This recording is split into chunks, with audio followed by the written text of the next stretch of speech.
Hello guys, आज हम लोग करने वाले हैं ACCA बिजनेस एंड टेक्नोलॉजी का chapter individual group and team behaviour.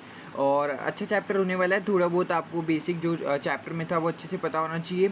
और मैंने इसकी वन शॉट भी बना रखी है। और मैं रिकमेंड करूंगा कि यार अगर आपने मतलब चैप्टर थोड़ा भूल गए हो या फिर एक साथ लेक्चर वगैरह देख रहे थे, अब एग्जाम किट पे आए हो, तो एक बार वो देखना, क्योंकि आपको ये सब चीज़ें जो है वो अच्छे से पता चलेंगी। रोल, एम्बिग्यूटी, साइन, ये सब चीज़ें क्या होती हैं, इसी की वजह से तो आप लोग कर पाओगे। बाकी मैंने ना एक आप लोगों के लिए और 2 पेजेस में मतलब इसको फटाफट से एक्सप्लेन करने के लिए लिख रखा है कि क्या क्या चीज़ें होती हैं। फटाफट से उसको देखते हैं, क्योंकि यार पहले पता होना चाहिए ये सब क्या होता है, क्योंकि ये सब ये पूरे चैप्टर में अगर ये सब पता होगा तो हम लोग कर लेंगे। तो फटाफट से उसको ओपन करते हैं।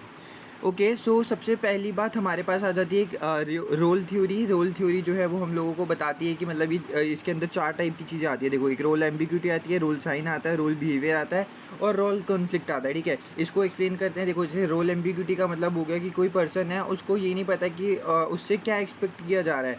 मान के चलो आप लोग एक स्टूडेंट हो, ठीक है, आप लोग स्टूडेंट हो तो आपको कुछ बताया नहीं गया है कि जैसे कि आप लोग अभी स्टूडेंट, नए नए स्टूडेंट हो, ठीक है, आप आगे जाके काम करने जाओगे, काम करने गए, ये ऑफिस में गए, ऑफिस में जाके उसने इंटरव्यू सब क्लियर हो गया अच्छे से, आराम से आपको पता चल गया यार कि ठीक है ऑफिस आना है मेरे को कल से। आप ऑफिस चले गए। अब ऑफिस में गए तो आप जाके ना वहाँ चेयर पे जाकर बैठ गए हो। आपको यही नहीं पता यार कि आपको करना क्या है ऑफिस में जाके। किसी ने कुछ नहीं बताया कि आपको अकाउंट से काम संभालना है, आपको कुछ और करना है, आपको ये करना है, आपको कौन सा रूल दिया गया है, आपको ये नहीं पता। तो एम्बिग्यूटी का कन्फ्यूजन भी कह सकते हो कि आपको रोल की कन्फ्यूजन है काफ़ी कि आपको एक्चुअली में करना क्या है। ठीक है, तो ये होता है रोल एम्बिग्यूटी। अगर मैं रोल साइन की बात करूँ तो रोल साइन में आप लोग ऐसा कह सकते हो कि जैसे आपका कोई भी विजिबल सिंबल है या फिर कोई अपीयरेंस है जो आपको एक पर्सन के अंदर दिखती है। जैसे कि मान के चलो ये वाला बंदा है, ठीक है, अब ये नॉर्मल खड़ा हुआ है। अब लेकिन अगर ये वाला बंदे ने पुलिस पे मतलब जैसे कि पुलिस की ड्रेस पहन रखी हो, ठीक है, जैसे हमारे इंडिया में खाकी वर्दी जैसे हम लोग कहते हैं, तो वो लोग उस बंदे ने ड्रेस पहनी हो तो आप कहोगे ना ये पुलिस वाला बंदा है। ठीक है, तो रोल साइन का मतलब यही होता है कि अगर किसी की बंदे को देख के उसके रोल के बारे में पता चल जाए। अब मान के चलो आप किसी ऑफिस में जाते हो, वहाँ पे यार एक मतलब कोई अंकल टाइप से बैठ रखे हैं चेयर पे या फिर एंट्री वेंट्री भर रहे हैं, तो आप देख के समझ जाओगे कि यार ये मतलब क्लर्क हैं यहाँ पे, मतलब काम वाम करते हैं। लेकिन वहीं पे अगर कोई ऑफिस में जाके कोई मैनेजर सूट वूट पहन के आ जाते हैं तो आप समझते हो यार कि हाँ ये बड़े लेवल का बंदा है, कोई मैनेजर टाइप का बंदा है। ठीक है, तो रोल साइन का मतलब ये होता है कि जो आप देख के समझ सकते हो कि यार इस बंदे का ये रोल होगा, इस बंदे का ये रोल होगा। ठीक है, कोई कंप्यूटर पे बैठ के काम कर रहा है तो आपको लगेगा कि हाँ यार ये तो मतलब एम्प्लॉय है जो मतलब ऑफिस में काम करता होगा। तो रोल साइन का मतलब यही होता है कि जो आप देख के समझ सको वो होता है रोल साइन। इसके बाद आता है रोल बिहेवियर। रोल बिहेवियर का मतलब होता है कि जो भी एक्शंस जो भी परफॉर्म कर रहे हैं वो उससे आपको पता चलता है कि उसका रोल क्या है। मान के चलो एक टीचर है, ठीक है, ये क्लास में आपकी टीचर है, तो ये आपको टीचर एक्सप्लेन कर रही है जो भी लेसन्स वगैरह हैं आपके, या फिर आपका जो होमवर्क है उसको चेक कर रही है। ठीक है, ये टीचर है, आपको होमवर्क देती है, फिर होमवर्क चेक करती है, तो ये सब काम टीचर के ही होते हैं और वो टीचर ही कर रही है। तो इससे रोल का बिहेवियर पता चलता है कि जो भी एक्शंस परफॉर्म करे जा रहे हैं एक पर्सन के द्वारा उसके रोल के अंदर। ठीक है, तो वो होता है रोल बिहेवियर। अब जिस बंदे का जो काम है, मान के चलो आप लोग आगे ऑडिट में जाते हो या फिर जो भी फाइनेंस अकाउंटिंग में जाते हो, तो अगर आप वही वाली चीज़ बैलेंस शीट प्रिपेयर करोगे या फिर आगे ऑडिटिंग करोगे, तो अगर आप वो कर रहे हो तो आपका बिहेवियर ही वही है ना, आपको वो करना है और आप वो कर रहे हो, रोल बिहेवियर। ठीक है, आई होप आपको ये सारी चीज़ें जो हैं वो समझ में आ रही हैं। बाकी देखो, मैं एक थोड़ी बहुत शॉर्ट चीज़ें भी लिख देता हूँ जिसके आगे, जैसे बिहेवियर के आगे एक्शंस लिख दिए, जो भी आपके एक्शंस कर रहे हो। साइन के आगे आप कोई विजिबल चीज़ लिख सकते हो कि जैसे कोई विजिबल सिंबल्स जो भी आपके हैं कि जो आपको देखने से ही पता चल जाते हैं। ठीक है, रोल एम्बिग्यूटी का मतलब होता है कि जो भी आपकी कन्फ्यूजन्स वगैरह आप लोगों की हो रही हैं, ठीक है, कि आपको पता ही नहीं है कि क्या चीज़ करनी है क्या नहीं करनी है, आपके आप में काफ़ी अनक्लियर हो। ठीक है, तो अनक्लियर वर्ड ज़्यादा बढ़िया लगेगा इसमें, कि आपको पता नहीं है कि आपको करना क्या है। ठीक है, लास्ट आता है रोल कॉन्फ्लिक्ट। रोल कॉन्फ्लिक्ट का मतलब होता है कि जब दो पर्सन्स या काइंड ऑफ कोई भी पर्सन अगर क्लैश कोई एक्सपेक्ट करता है ना कि मान के चलो 2 लोग हैं, ठीक है, ये है ए और ये है बी। ऑफिस का एग्जांपल लेते हैं, बढ़िया सी तरीके से समझ में आ जाएगा। ये दोनों ऑफिस में गए, ठीक है, जो मैनेजर था, ये वाला मैनेजर था, इसने क्या बोला था यार कि इसने बोला कि ए को फाइनेंस और अकाउंटिंग में काम कर लो, फाइनेंस एंड अकाउंटिंग में, ठीक है, और बी को बोला था ऑडिटिंग में काम करो। बी को बोला ऑडिटिंग में काम करो। अब अगले दिन ये दोनों भाई साहब ऑफिस में जाते हैं, ठीक है। अब क्या होता है कि ए जो है, ए को बोला था फाइनेंस और अकाउंटिंग का कर लो, ये चला जाता है ऑडिटिंग में, ठीक है, और बी को बोला था किस में, ऑडिटिंग में जाओ, ये भी ऑडिटिंग में आ जाता है। ठीक है, तो अब यहाँ पे गलती किसकी निकल रही है, ए की ना, क्योंकि उसको बोला तो फाइनेंस एंड अकाउंटिंग में जाने के लिए था, लेकिन वो चला किस में गया, ऑडिटिंग के अंदर, क्योंकि उसको रोल में कॉन्फ्लिक्ट दिख रहा था। लेकिन बी को तो ऑडिटिंग में आना था, वो ऑडिटिंग में आ गया। अब ए वाला कहेगा नहीं भैया मेरे को ऑडिटिंग में भेजा था, बी वाला कहेगा मेरे को ऑडिटिंग में भेजा था, दोनों के बीच में आपस में क्या हो गया, कॉन्फ्लिक्ट हो गया। तो यही हो जाता है कि जब रोल के अंदर कॉन्फ्लिक्ट आ जाता है, कोई क्लैश हो जाती है एक्सपेक्टेशंस की, उसको लगता है ऑडिटिंग में काम करेगा बढ़िया से, लेकिन बी आ जाता है कि भैया मतलब बताओ मेरे को ऑडिटिंग में काम करना है, ठीक है। तो ये तो मतलब नॉर्मल एग्जांपल से हैं। एक और अगर एग्जांपल देखें कि मान के चलो कोई स्टूडेंट है, वो अपना पार्ट टाइम भी मतलब काम भी कर रहा है, साथ साथ अपनी स्टडी को भी जो है वो मैनेज कर रहा है।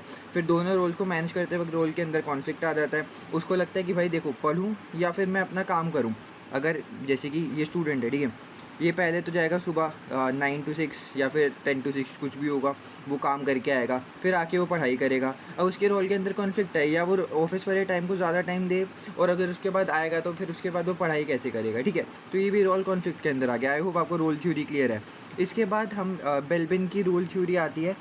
ये भी आपको पता होनी चाहिए, क्योंकि पूरे एग्जाम किट में ये सब चीज़ें भर रखी हैं, तो आपको पता होना चाहिए। पहली बात, बेल्बिन की रोल थ्योरी को आपको 3 पार्ट में बांटा हुआ है, एक्शन, थॉट और पीपल, ठीक है। फिर इसके अंदर 3 पार्ट तीनों के हैं।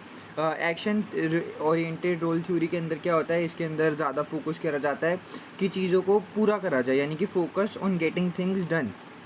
ये इसकी प्रॉपर डेफिनेशन होती है कि एक्शन के अंदर क्या क्या चीज़ें आती हैं। तो इनके अंदर जो भी लोग आते हैं, एक्चुअली में ये सब चीज़ें हैं कि बेल्बिन ने कहा था कि टोटल 3 टाइप की जो है मैं थ्योरी दूंगा, एक्शन, पीपल और थॉट। एक्शन के अंदर वो कहता था कि आपको काम करने पे ध्यान देना चाहिए। पीपल के अंदर कहता था कि रिलेशनशिप्स पे ध्यान दो। और अगर हमारा थॉट ओरिएंटेड है तो जो भी आपके आइडियाज़ हैं, थिंकिंग है, उस चीज़ पे फोकस करो, ठीक है। तो एक्शन पे करते हैं कि आपको काम करने पे फोकस करना है, गेटिंग थिंग्स डन। तो शेपर कौन पर्सन होता है, शेपर वो बंदा होता है जो टीम को आगे बढ़ाने में कोशिश करता है। कि जैसे कि मान के चलो टीम काफ़ी मतलब डीमोटिवेट फील कर रही है, या फिर टीम से कुछ टारगेट अचीव नहीं हो रहे, तो शेपर कहता है कि भैया चलो मैं टीम को आगे बढ़ाता हूँ। जो भी चैलेंजेस वगैरह आ रहे होते हैं वो सब चीज़ों को जो है वो फेस करता है और टीम को आगे बढ़ाता है। ये होता है शेपर। इम्प्लीमेंटर क्या होता है, इम्प्लीमेंटर वो होता है जैसे कि मान के चलो टीम ने पूरा प्लान बना लिया है कि ये काम करेंगे, ऐसे ऐसे करेंगे, ठीक है। फिर उसके बाद जो उस चीज़ को इम्प्लीमेंट करता है, यानी कि प्लान्स को, जो आपके प्लान्स हैं उसको एक्शन में कन्वर्ट करता है, उसको कौन कहते हैं, इम्प्लीमेंटर कहते हैं, ठीक है। आप लोगों को स्कूल में होमवर्क मिला कि पीपीटी बनानी है। काफ़ी 2-4 बच्चों ने मिलकर सोचा यार पीपीटी ऐसे बनेगी, ये सब चीज़ें करेंगे। फिर लास्ट में एक बंदा आया, उसने कहा कि मेरे को देखो पीपीटी वगैरह बनानी आती है, तुमने सब प्लान बना लिया कि इसमें ये पेज होने चाहिए, ये ट्रांजिशंस लगानी है, चलो ठीक है अब मैं पीपीटी बनाता हूँ। तो वो कौन होगा, इम्प्लीमेंटर होगा, ठीक है। ये एग्जाम्पल था। और अगर इसके बाद लास्ट में कंप्लीट फिनिशर की बात करें तो ये होता है कि जो भी डिटेल्स पे फोकस करता है। कंप्लीट फिनिशर जो पूरी मतलब कोई भी काम हो रहा है तो वो डिटेल्स पे फोकस करेगा, इंश्योर करेगा कि क्वालिटी वाला काम हो। जैसे कि मैंने आपको पीपीटी वाला एग्जांपल दिया, ठीक है। तो कंप्लीट फिनिशर कौन होगा कि जो भी डिटेल्स है, मान के चलो एक पीपीटी आपको मिल रखी है कि अकाउंटिंग पे ही आप लोग एक पीपीटी बना दो, फिर वो फोकस करेगा कि यार इसमें मैं सब कुछ इंक्लूड करूँ, फाइनेंशियल स्टेटमेंट्स क्या होती हैं, डेबिट क्या होता है, क्रेडिट क्या होता है, और ये नहीं कि कुछ भी लिख दूँ, क्वालिटी वाली सामान चीज़ें जो है वो करेगा। वैसे ही यहाँ पे रोल थ्योरी में क्या होता है, कंप्लीट फिनिशर जो पूरी डिटेल पे अपना काम करेगा और पूरी क्वालिटी के साथ काम करेगा, ठीक है।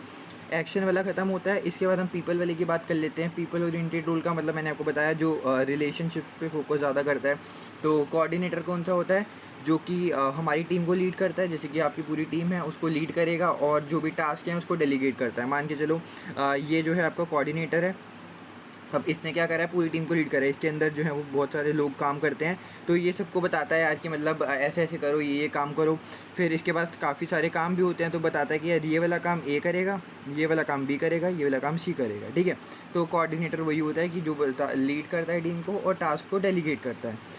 इसके बाद टीम वर्कर जैसे कि नाम से पता चल रहा है कि सबको एक साथ रहने के लिए यार करता है कि सब लोग भाई एक साथ रहो, स्टे यूनाइटेड रहो, सपोर्ट करो एक दूसरे को। अगर किसी को कुछ चीज़ समझ में नहीं आ रही तो यार उसको बता दो, कोई नया नया बंदा आया तो पुराने लोग जो हैं उसको कोई काम करना सिखा दो।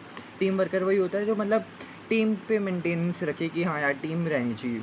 इसके बाद resource investigator, last resource investigator वो होता है जो कि एक्सटर्नल आइडियाज़ को ढूंढता है, कॉन्टैक्ट्स को ढूंढता है। मान के चलो कि यही वही पीपीटी वाला एग्जांपल दे रहा हूँ, ठीक है। काफ़ी सारे लोग थे, उनको यार पीपीटी बनानी थी। उन्होंने सोच लिया कि यार ऐसे ऐसे पीपीटी बनानी है, लेकिन ना यार उन्हें अभी भी समझ में नहीं आ रहा था कि यार अकाउंटिंग पे लिख तो लेंगे लेकिन कैसे लिखना है, क्या लिखना है, और कुछ एक्स्ट्रा भी लिख सकते हैं। तो एक बंदा उठ के आया एक बंदे का नाम था ए। इसने कहा यार मेरा ना मतलब मेरे एक रिलेटिव में सीए आता है या फिर एसीसी आता है, ठीक है, मान लो एसीसी आता है, ठीक है। उसने कहा कि मेरे रिलेटिव में एक एसीसी है, वो अच्छे से मतलब अकाउंट्स की उनको काफ़ी ज़्यादा नॉलेज है। तो मैं काम करता हूँ, मैं ना उनसे बात कर लेता हूँ, वो मेरे को बता देंगे कि अकाउंटिंग में पीपीटी में मतलब अकाउंट्स में मेन क्या क्या रिलेटेड लिख सकते हैं। तो इसने क्या करा, ये जो है उसके रिलेटिव निकला, एक एक्सटर्नल आइडिया ला रहा है, एक्सटर्नल बंदे को ला रहा है, एक्सटर्नल कॉन्टैक्ट्स को ला रहा है कि यार मैं इनको जानता हूँ, वैसे जानता हूँ। वैसे ही ऑफिस में जैसे रोल के अंदर यही होता है कि मान के चलो एक टीम है, इसमें से कोई बंदा आता है यार कि मैंने मेरी जान पहचान है काफ़ी बढ़िया सप्लायर वगैरह से कि ये सप्लायर काफ़ी सस्ते में सामान दे देगा, तो मैं उससे बात कर लेता हूँ। तो ये होता है रिसोर्स इन्वेस्टिगेटर, जो रिसोर्स को इन्वेस्टिगेट कर देता है बाहर के लोगों से, एक्सटर्नल लोगों से, और कॉन्टैक्ट्स एक्सटर्नल कॉन्टैक्ट्स लाता है, ठीक है। तो आई होप आपको अभी तक सारी चीज़ें समझ में आ गई होंगी। थॉट की बात करते हैं, तो इसमें प्लांट आता है, स्पेशलिस्ट आता है, मॉनिटर आता है और इवैल्यूएटर आता है, ठीक है। थॉट ओरिएंटेड रोल, सबसे पहली बात आपको ये पता होना चाहिए कि जो भी आइडियाज़ होते हैं या फिर थिंकिंग होती है उस पर फोकस करता है, आइडियाज़ एंड थिंकिंग, ये मैं लिख देता हूँ, ठीक है। तो देखो इसमें प्लांट आता है, प्लांट का मतलब क्या होता है, ये काफ़ी क्रिएटिव बंदा होता है और कॉम्प्लेक्स प्रॉब्लम्स को सॉल्व करता है। क्रिएटिव का मतलब क्या होता है कि कोई नई नई चीज़ें लाना, मान के चलो कि कोई कंपनी में काम हो रहा था काफ़ी पुराने ज़माने से, इसने कोई नया चीज़ ढूंढ ली जिससे वो आसानी से हो सकता है, बहुत मुश्किल प्रॉब्लम्स को सॉल्व करता है, वो होता है प्लांट। मॉनिटर इवैल्यूएटर कौन होता है, मॉनिटर इवैल्यूएटर का मतलब होता है ये वो वाला बंदा होता है जो कि काफ़ी अच्छी जजमेंट लेता है, ठीक है। इसके सामने दो केस हैं कि या तो ए प्रोजेक्ट को चूज़ करे या तो बी को चूज़ करे, ठीक है। अभी काफ़ी लॉजिकल बंदा होता है, ये सारी चीज़ों को देखेगा कि हाँ इस चीज़ में ये होगा, ये सब होगा, और ए में ज़्यादा लग रहा है कि ए में प्रॉफिट ज़्यादा होगा, तो उसको चूज़ कर लेगा। तो जजमेंट भी काफ़ी इसकी अच्छी होती है, तो सब लोग इसको देखते हैं यार हाँ मतलब इससे हमें बातचीत करनी चाहिए। इसके बाद स्पेशलिस्ट का मतलब होता है कि ये किसी स्पेसिफिक एरिया में एक्सपर्ट होता है। मान के चलो ये ऑडिटिंग में काफ़ी ज़्यादा एक्सपर्ट है, तो किसी को भी ऑडिटिंग का काम कराना, भैया इस पे आ जाओ स्पेशलिस्ट बंदे के पास, ये सब पूरा एक्सपर्ट है, ठीक है। तो ऐसे इसके साथ ही बेल्विन रोल थ्योरी खत्म होती है, और इसी के साथ जो मेन आपके एग्जाम किट में क्वेश्चन थे वो भी आप समझ आ जाएंगे आपको, ठीक है। आई होप आपको भी इतना तक जो है वो समझ में आ गया। अब एग्जाम किट पे चलते हैं। ओके, तो मैंने अब आपको सब कुछ बता दिया है, ठीक है। आई होप आपको सारी चीज़ें क्लियर हैं। अब देखो यहाँ से 227 से स्टार्ट करेंगे, और अब आपको सब समझ में आ गया है, तो यार आई होप फटाफट से ये वाले क्वेश्चन भी हो जाएंगे। तो आइए बढ़ते हैं 227 क्वेश्चन पे। 227 क्वेश्चन कह रहा है व्हेन चेकिंग सेल्स रिकॉर्ड, जब सेल्स रिकॉर्ड को चेक कर रहे थे कंपनी के, तो जो जूनियर मेंबर है स्टाफ का, उसने देखा कि सस्पिशियस इरेगुलरिटी थी, कि मतलब जो भी ट्रांजेक्शन्स कंपनी में करी जा रही थी ना, उसको कुछ मतलब लग रहा था कि यार घपलेबाजी सी चल रही है इसमें। किसको लगा था, जूनियर मेंबर को। इसके बाद this will need more time to be investigated fully, तो ये जो भी फाइनेंशियल स्टेटमेंट बन रही थी उसको लग रहा था यार कि मतलब गलत तरीके से बन रही है, तो इसको इन्वेस्टिगेट करने के लिए काफ़ी अभी टाइम लगना था। लेकिन वहीं दूसरी तरफ जो ऑडिट का मैनेजर था वो क्या कर रहा था, वो स्ट्रेस कर रहा था कि जो भी टाइट डेडलाइन है कंप्लीशन, मतलब जो भी ऑडिट वाला बनते को ऑडिट वाले आते तो आके आपकी फाइनेंशियल स्टेटमेंट को चेक करेंगे, ठीक है। तो फाइनेंशियल स्टेटमेंट चेक करने के लिए फाइनेंशियल स्टेटमेंट सही से बननी भी तो चाहिए। जब ये वाले बंदे ने देखा कि फाइनेंशियल स्टेटमेंट सही से नहीं बनी हुई, तो इसका मतलब ये हो गया कि फाइनेंशियल स्टेटमेंट्स को भी मतलब अच्छे से देख लेना चाहिए। लेकिन ऑडिटर कह रहा है कि नहीं भैया मेरे को तो अभी चेक करनी है, मेरे को तो अभी चेक करनी है। दोनों के बीच में क्या आ रहा है, कॉन्फ्लिक्ट आ रहा है। ऑडिटर कह रहा है कि मेरे को फाइनेंशियल स्टेटमेंट देखनी है, और क्योंकि उसको डेडलाइन मिल रखी है कि यार उसको इतने टाइम तक फाइनेंशियल स्टेटमेंट चेक करनी है। जबकि जूनियर मेंबर क्या कह रहा है कि यार भाई नहीं, अभी तो मतलब अच्छे से बन नहीं रखी है, तो हमें अच्छे से बनानी है। दोनों के बीच में क्या आ रहा है, कॉन्फ्लिक्ट आ रहा है। तो क्या आंसर हो गया, रोल कॉन्फ्लिक्ट।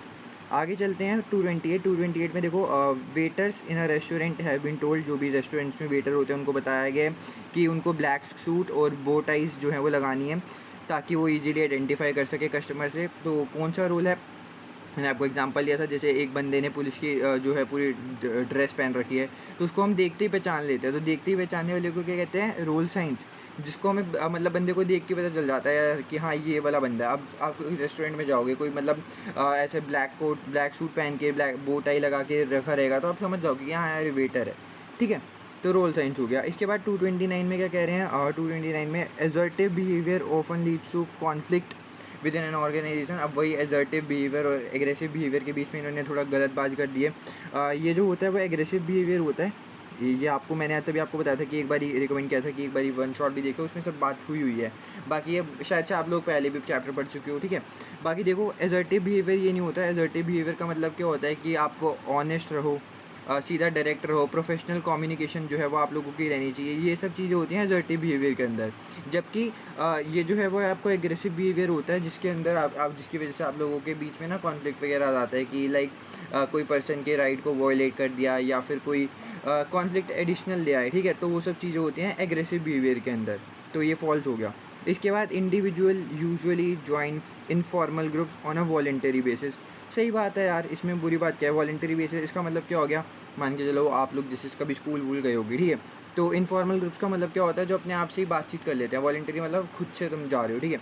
तो आप लोग बैठे हो यहाँ पे डेस्क पे, एक बच्चा आता है आपके पास, ठीक है, तो वो बात करता है, या फिर आप उस बच्चे के पास जाते हो यार कि भाई अकेले बैठने से क्या बढ़िया है, एक काम करता हूँ, ये वाला मतलब सही लग रहा है बातचीत करने में, तो इसके पास जाके बातचीत कर लेता हूँ, तो बस मेरा ग्रुप बन गया। फिर आपस में एक और बच्चे के पास गए, एक और बच्चे के पास गए, 4 लोगों का अपना पूरा प्रॉपर ग्रुप बन गया। और वॉलंटरी बेसिस मतलब खुद से जाना है, ठीक है।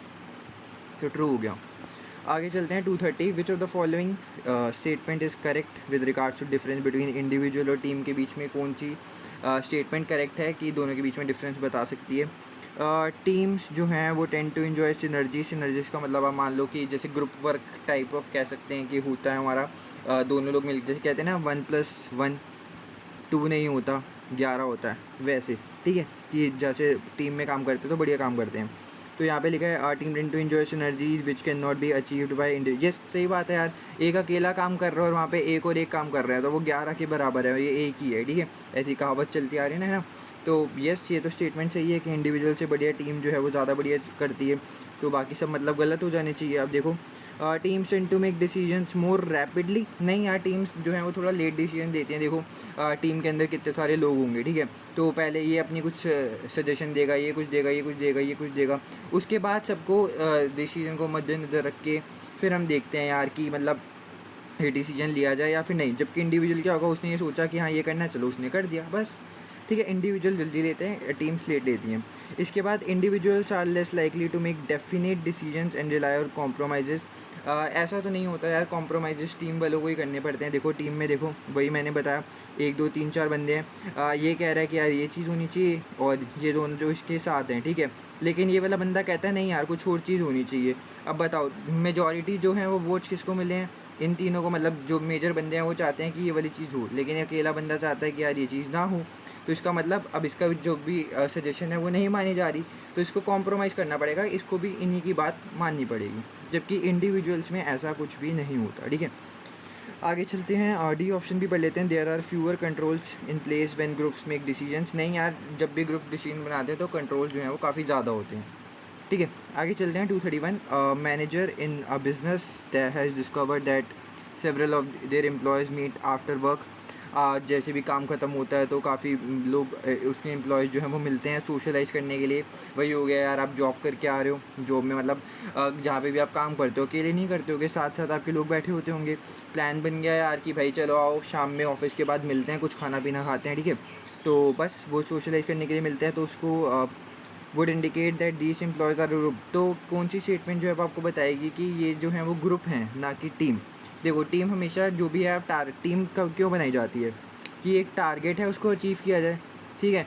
जबकि ग्रुप जो है वो कभी भी बन सकता है कि हाँ मतलब 4 लोगों का ग्रुप बन गया, दोस्त बन गए, तो इनका कोई स्पेसिफिक मतलब ऐसा टारगेट नहीं होता। They are committed to achieving a given objective. नहीं यार, अब बाहर मिलने जा रहे हो तो इसमें कौन सा ऑब्जेक्टिव आप पूरा कर रहे हो? They are made up of diverse individuals.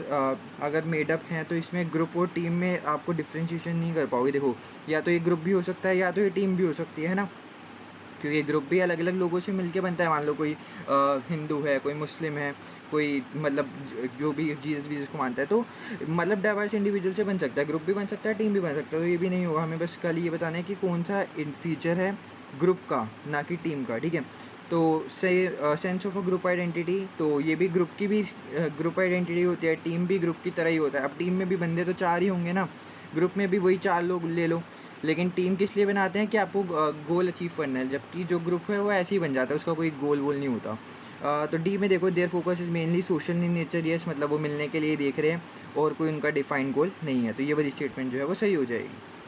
आगे चलते हैं, इसमें कह रहा है 232, इसमें क्या कह रहा है, which of the following include 3 of the rules Belbin suggested a group needs in order to be effective. देख रहे हो, ये अब आपको पूछ लिया है कि कौन से 3 जो हैं वो रोल्स हैं जो बिल्बिन ने सजेस्ट कर रही थी कि एक ग्रुप को नीड है कि वो इफ़ेक्टिव जो है वो हो सकें। अब आप देख लो, नेगोशिएटर नाम का तो हमने कुछ पढ़ा ही नहीं था, तो बी हट गया।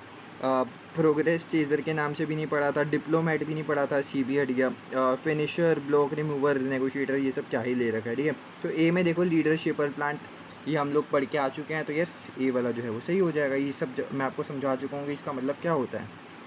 233 इसमें कह रहे हैं कि match the following team roles with appropriate personality. तो देखो अब मैच करने हैं, तो देखो Sara is a very quite person, बहुत शांत पर्सन है वो सारा, और वो ओपन रिजर्व रहती है ओपिनियन के अंदर, मतलब ज़्यादा जल्दी अपना ओपिनियन नहीं देती जब तक उससे पूछा ना जाए, ठीक है। For it however she always offers unusual और क्रिएटिव, क्रिएटिव वर्ड देख रहे हो, मैंने आपको क्रिएटिव वर्ड याद होगा बताया था कि कहाँ पर आता है। तो हमेशा क्रिएटिव सजेशन जो है वो अपनी देती है, और क्रिएटिव सजेशन देने के बाद जब भी टीम मतलब डिफ़िकल्ट प्रॉब्लम में आती है तो यार वो काफ़ी क्रिएटिव सॉल्यूशन लेकर आती है। अब आपको ये वाली चीज़ आपको याद आ जानी चाहिए, हम लोग पढ़ के आए हैं कि इसको क्या कहते हैं, प्लांट। याद है ना जब हमने कहा था कि ये जो है वो काफ़ी क्रिएटिव बंदे होते हैं, काफ़ी क्रिएटिव सजेशन लाते हैं। अब जब भी डिफ़िकल्ट प्रॉब्लम फेस होती है तो ये क्रिएटिव सजेशन लाती है कि हाँ, आप लोग ऐसे नहीं करके आप ये चीज़ कर सकते हो। तो प्लांट होना चाहिए पहले का। अब देखो इसमें शेपर लिखा है तो ये हट गया, यहाँ पे रिसोर्स एंड वेस्ट, तो बी और सी में से कोई एक होगा, ठीक है। अब देखो थर्ड में टीम वर्क है, यहाँ पे भी टीम वर्क है, तो मतलब थर्ड का तो आंसर टीम वर्क ही होना चाहिए। अब देखो सेकंड का देखना है कि फिनिशर है या फिर मॉनिटर इवैल्यूएटर है। Jim is respected by all team members, respected, ठीक है। Jim is respected by all team members for his analytical skills, though he rarely gets invited to out of office private parties, many find him tactless. अरे यार ये वही बंदा हो गया, मान के चलो आप लोग स्कूल कॉलेजेस में हो, एक काफ़ी पढ़ा लिखा बंदा आ जाता है और आप लोग काफ़ी मतलब नीचे टाइप के बंदे हो, वो उसको देख के भाई ये पढ़ा लिखा है, भाई ये पढ़ा लिखा है, क्लास में क्या करोगे, उसके साथ तो रह लोगे कि हाँ यार मतलब ये तो काफ़ी पढ़े लिखे हैं, तो कुछ सीखने को ही मिलेगा इसके साथ। लेकिन अगर जैसे ही बाहर निकलोगे, अरे भैया इससे पीछे हो जाओ, ये पढ़ाकू बढ़ाकू से हम अपना खेलने वेलने क्रिकेट वगैरह खेलने चलते हैं, इसको छोड़ो, ठीक है। तो ऐसे टाइप के बंदे जो हैं वो आप लोगों को पता ही है कि कौन होते हैं, मॉनिटरी वैल्यूएटर। मॉनिटरी वैल्यूएटर की हम लोग जो है वो पहले से ही बात कर चुके हैं कि जो भी एक्यूरेट जजमेंट्स जो है वह अच्छी जजमेंट जो है वो देता है, ठीक है। तो एनालिटिकल स्किल्स की वजह से, क्योंकि वो काफ़ी एनालिटिकल बंदा है, काफ़ी अच्छे तरीके से चीज़ों को समझता है, तो वो कौन सा हो गया, मॉनिटरी वैल्यूएटर। फिनिशर का तो इसमें कोई रोल है ही नहीं, क्योंकि यहाँ पे आप कुछ समझ में नहीं आ रहा है कि कोई काम को कुछ ख़त्म कर रहा है, तो इसलिए सी ऑप्शन सही होगा। अब देखो थर्ड टीम वर्कर कैसे है, Esther is the companies HR manager, ठीक है। वो इंश्योर करती है कि कोई भी कॉन्फ्लिक्ट्स आते हैं तो वो फटाफट से आइडेंटिफाई करे जाएँ और उसको रिजॉल्व भी करा जाए टीम मेंबर्स के अंदर, ताकि सब लोग शांति से काम कर सकें। तो बस बढ़िया बात है ना कि टीम को एक साथ रखने की कोशिश कर रही है वो, अच्छी बात है, टीम वर्कर, सी ऑप्शन सही हो गया। 234 में which is the stage of team development during which the effectiveness of work will be at the lowest point according to टकमैन। अब देखो ये टकमैन वाले का भी एक काम करते हैं, इसको भी समझा देते हैं एक सेकेंड।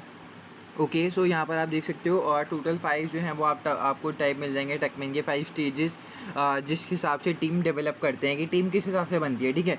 और मैं इसको आपको काफ़ी इजी एग्जांपल में क्रिकेट की लैंग्वेज में समझाना चाहूँगा, क्योंकि मुझे लगता है कि यार क्रिकेट काफ़ी ज़्यादा लोग देखते हैं, ठीक है। तो इसके अच्छे समझ में आ जाएगा। देखो सबसे पहली चीज़ आती है फॉर्मिंग। फॉर्मिंग का मतलब क्या होता है, जैसे हम स्टार्ट में टीम को इकट्ठा कर रहे हैं, ठीक है। जैसे कि मान के चलो मैं इंडिया की टीम का एग्जाम्पल लूँगा, ठीक है। जैसे इंडिया की टीम में स्टार्ट करा कि यार कौन ओपनर हो सकता है, कौन मिडल ऑर्डर में खेलेगा, कौन नीचे, मतलब देखो आसान भाषा में जो क्रिकेट नहीं भी समझते, कौन स्टार्टिंग बैटर होगा, कौन बॉलर होगा, कौन ऑलराउंडर होगा, कौन फील्डिंग करेगा, मतलब फील्डिंग का मतलब सभी करते हैं, ठीक है। तो विकेट कीपर कौन होना चाहिए। तो फॉर्मिंग का स्टेज मतलब ये होता है कि सारे टीम मेंबर्स जो हैं वो इकट्ठा होते हैं, मिलते हैं और एक दूसरे को पहचानते हैं। फिर टीम में सब इकट्ठे हो गए कि भैया ये रोहित शर्मा आ गए, ये विराट कोहली आ गए, फिर इनके बाद ये सब टीम है, ये देखो इनसे मिलो, ये सब मिलो, ठीक है। वैसे ही यहाँ पे टकमैन के टीम डेवलपमेंट में भी यही है, आपस में लोग मिलते हैं जब भी टीम बनाते हैं, क्या देखो ये है, ये वाला बंदा है, ये सब करते हैं, ठीक है। आपस में मिलते हैं सब लोग, ठीक है, एक दूसरे को जानने की कोशिश करते हैं कि ये कैसा है, ये ऐसा है। तो यहाँ पे लो परफॉर्मेंस रहती है कि देखो अभी स्टार्टिंग में आप एक दूसरे को जानते भी नहीं हो, तो साथ में काम कैसे करोगे, ठीक है। फिर आता है स्टॉर्मिंग का केस। स्टॉर्मिंग का मतलब आप ऐसा कह सकते हो कि अब इसके अंदर थोड़े से कॉन्फ्लिक्ट्स आने लग जाते हैं। अब देखो मान के चलो 3 लोग हैं, ठीक है, 3 बंदे हैं, वो दो ओपनिंग कौन कर सकता है, देखो क्रिकेट में ओपनिंग खाली 2 ही लोग कर सकते हैं, लेकिन ओपन कौन कौन कर सकता है हमारी टीम के अंदर, 3 बंदे। तो अब जो एक बंदा होगा वो तो यार रह जाएगा ना, वो कहेगा मेरे को ओपनिंग करनी है, वो कहेगा मेरे को ओपनिंग करनी है, तीसरा लगेगा मेरे को ओपनिंग करनी है, लेकिन ओपनिंग कितने कर सकते हैं, 2 ही। तो अब थोड़े बहुत कॉन्फ्लिक्ट आएंगे, यार बोलेगा मेरे को ओपनिंग करनी है, वो बोलेगा मेरे को करनी है, लेकिन भाई कर तो खाली दो ही सकते हैं। तो यहाँ पे थोड़ी बहुत कॉन्फ्लिक्ट्स वगैरह आने लग जाते हैं स्टॉर्मिंग में, क्योंकि अभी नई नई टीम बनी है। वो कहेगा मेरे को ये वाला काम करना है, वो कहेंगे मेरे को करना है, लेकिन काम तो खाली वही स्पेसिफिक बंदे कर सकते हैं। तो यहाँ पे थोड़ा बहुत कॉन्फ्लिक्ट आने लग जाता है। और जैसे कोई ज़्यादा पावर वाला बंदा होगा तो वो कहेगा कि नहीं यार मैं ही अपना काम देखूंगा, ठीक है। तो यहाँ पे भी लो परफॉर्मेंस आ जाती है। अब थर्ड वाला स्टेज आता है नॉर्मिंग का। नॉर्मिंग में मॉडरेट परफॉर्मेंस हो जाती है, क्योंकि नॉर्मिंग का मतलब क्या होता है, इसमें जो है वो कॉन्फ्लिक्ट देखो, जैसे स्टॉर्मिंग का आपको एग्जांपल देते हैं, जैसे विराट कोहली है और रोहित शर्मा है, ठीक है। ये दोनों बढ़िया बढ़िया क्रिकेटर हैं।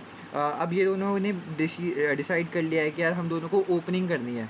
तो अब मान के चलो जो हमारे यशस्वी जायसवाल को मान लेते हैं, ठीक है। क्रिकेट का एग्जांपल है यार, देखो क्रिकेट से ज़्यादा अच्छे से समझ में आता है इसलिए मैं समझा रहा हूँ, बाकी किसी को स्टिल नहीं समझ में आ रहा तो बाकी मैं थोड़ी बहुत अपनी ये बिजनेस एंड टेक्नोलॉजी वाली लैंग्वेज भी रख रहा हूँ, ठीक है। तो तीन बंदे हैं, विराट कोहली, रोहित शर्मा और तीसरे शुभमन गिल ले लो। शुभमन गिल ले लो, ठीक है, बढ़िया है, अब तो कैप्टन भी बन गए हैं। शुभमन गिल ले लेते हैं, ठीक है। अब ओपनिंग करनी है विराट कोहली और रोहित शर्मा, क्योंकि इनके पास ज़्यादा पावर है, काफ़ी ज़्यादा सीनियर लोग हैं, तो इनकी बात मानी जाएगी। ऑल्दो शुभमन गिल भी अच्छा बैटिंग कर सकते हैं, ओपनिंग कर सकते हैं, लेकिन विराट कोहली और रोहित शर्मा के पास ज़्यादा पावर है, तो वो दोनों जो है वो ओपनिंग कर लेंगे और शुभमन गिल को 3 नंबर पे आना पड़ेगा। तो यही हो गया कि इन दोनों की बात मानी जाएगी, क्योंकि इनके पास ज़्यादा पावर है। तो थोड़ा बहुत कॉन्फ्लिक्ट आएगा, शुभमन गिल कहेगा भाई मैंने क्या गलत करा है, मेरे को ओपनिंग करने दो, है ना। तो ये सब बात आ गई। अब इसके बाद कॉन्फ्लिक्ट सुलझने लगेंगे। वो कहेंगे ठीक है यार, आप लोग बढ़िया बैटिंग करते हो, मैं 3 नंबर पे अच्छा खेल लूँगा, ये सब चीज़ें बढ़िया हो जाएंगी, ठीक है। तो यहाँ पे फिर नॉर्मिंग का स्टेज आता है, फिर आता है परफॉर्मिंग का स्टेज। अब सब कुछ सेट है, सबको पता है ओपनिंग कौन करेगा, बीच में बैटिंग कौन करने आएगा, लास्ट में बॉलर्स वगैरह कौन होंगे, ठीक है। ये सब चीज़ें सबको पता है। तो अब कौन सा स्टेज आ गया, परफॉर्मिंग का स्टेज। इसमें परफॉर्मेंस काफ़ी ज़्यादा हाई होती है, क्योंकि सबको पता है कि उनको क्या क्या काम करने हैं। इसके बाद लास्ट आता है डॉर्मिंग का स्टेज। इसमें जैसे अगर क्रिकेट में तो हम क्या ही लेंगे, लेकिन एक स्टेज आ जाता है कि जब सब चीज़ हो जाती है, मान के चलो सारा काम उनका पूरा हो गया, जैसे क्रिकेट में सब लोग रिटायर हो जाते हैं एक टाइम पे आने के बाद, वैसे ही एडजर्निंग या ये डॉर्मिंग या फिर इसको आप एडजर्निंग भी कह सकते हो, ठीक है। एडजर्निंग इसका मतलब होता है जो भी टास्क के लिए आपकी टीम को बनाया गया था उसको ख़त्म कर दिया गया है, मतलब आपका टास्क जो है वो ख़त्म हो गया, तो इसलिए आपकी टीम जो है वो भी ख़त्म हो गई है। ये काफ़ी मतलब सैड सी फीलिंग देने वाला होता है कि मान के चलो टीम बनी है, उन्होंने एक वर्ल्ड कप जीत लिया और वर्ल्ड कप के बाद सारे प्लेयर जो हैं वो रिटायर हो गए, बहुत ज़्यादा प्लेयर जो हैं वो रिटायर हो गए, क्योंकि उनका तो मेन टास्क क्या था कि उनको वर्ल्ड कप जीतना था। उन्होंने वर्ल्ड कप जीता, बस अब उनको रिटायर हो जाना है, ठीक है। तो ये होता है डॉर्मिंग का स्टेज, जब टीम जिस टास्क के लिए बनाई जाती है वो ख़त्म हो जाती है, बंद कर दी जाती है, ठीक है। आई होप आपको ये सारी चीज़ें क्लियर हैं। अब चलते हैं एग्ज़ाम किट पे।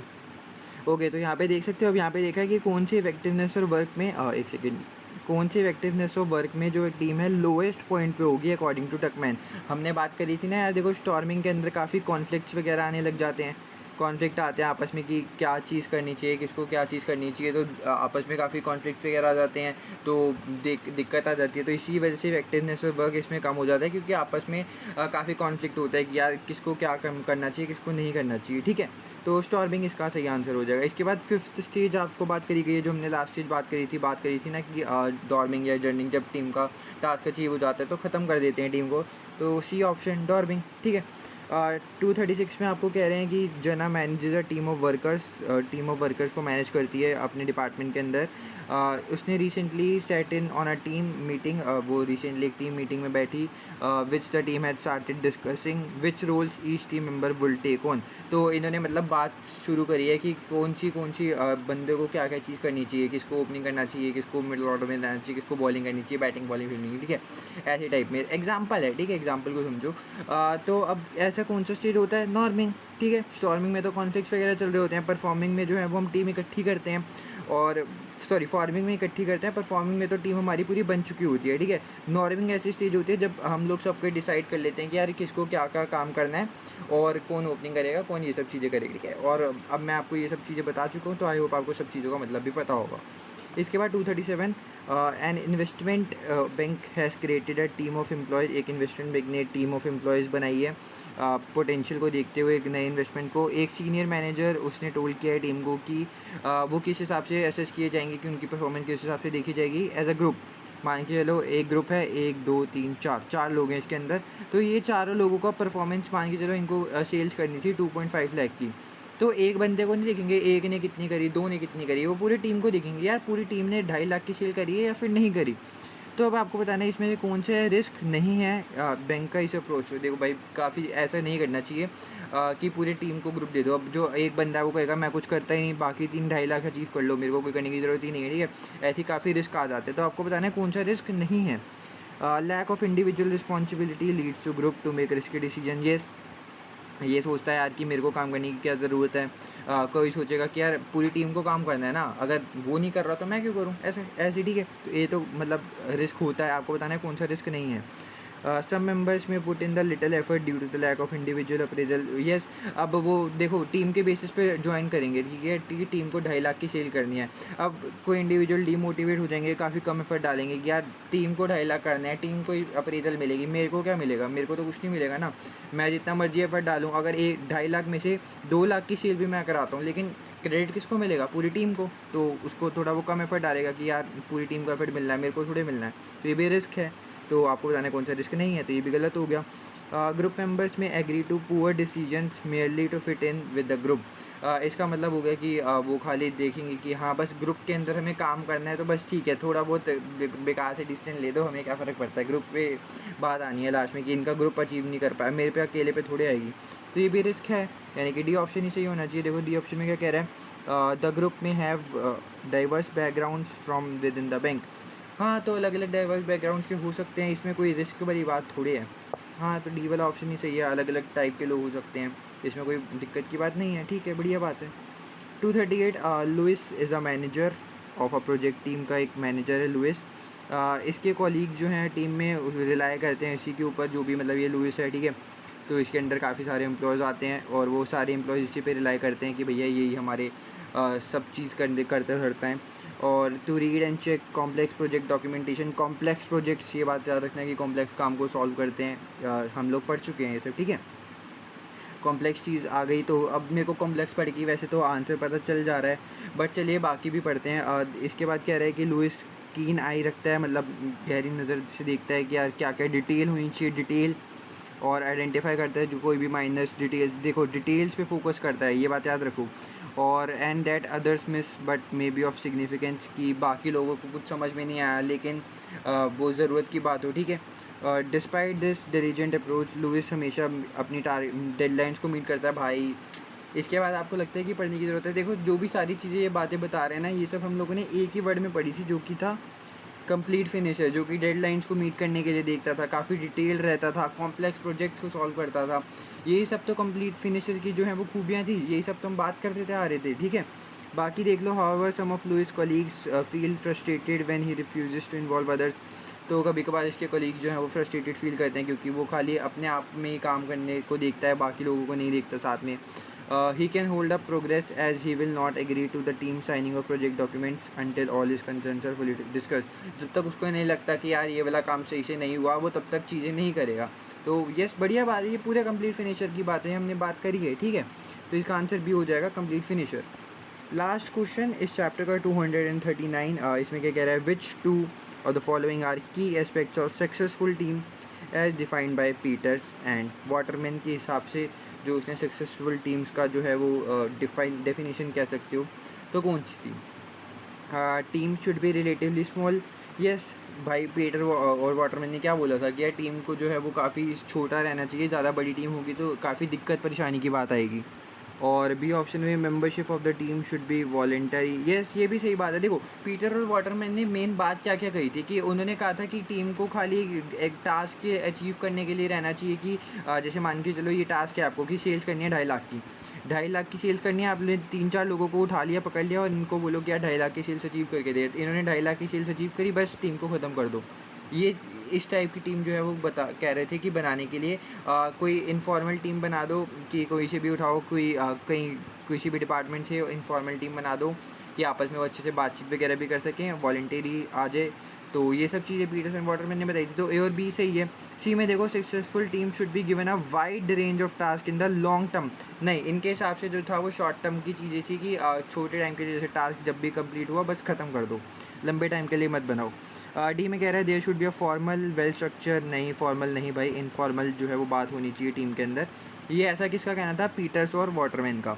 ए और बी इसका सही है, सी और डी इसके गलत हैं। और इसी के साथ आपका ये वाला चैप्टर खत्म हो गया है। ज़्यादा बड़ा चैप्टर नहीं था, बट मैंने ट्राई किया है कि यार आप लोगों को मैं जो भी चीज़ें हैं चैप्टर के अंदर वो इसी एग्ज़ाम के वीडियो के अंदर ही अच्छे से समझा दूँ, क्योंकि कॉन्सेप्ट बढ़िया हो जाएंगे। ठीक है, अब कॉन्सेप्ट के साथ साथ अगर आप एग्ज़ाम किट करोगे कहीं दिक्कत भी आएगी तो फिर यार बार बार आपको दूसरी चीज़ें देखने की ज़रूरत नहीं पड़ेगी। बाकी वीडियो में इतना ही था। अच्छी लगे तो लाइक कर देना, चैनल पर नए हो तो सब्सक्राइब कर देना। मिलते हैं नेक्स्ट वीडियो में। Bye bye.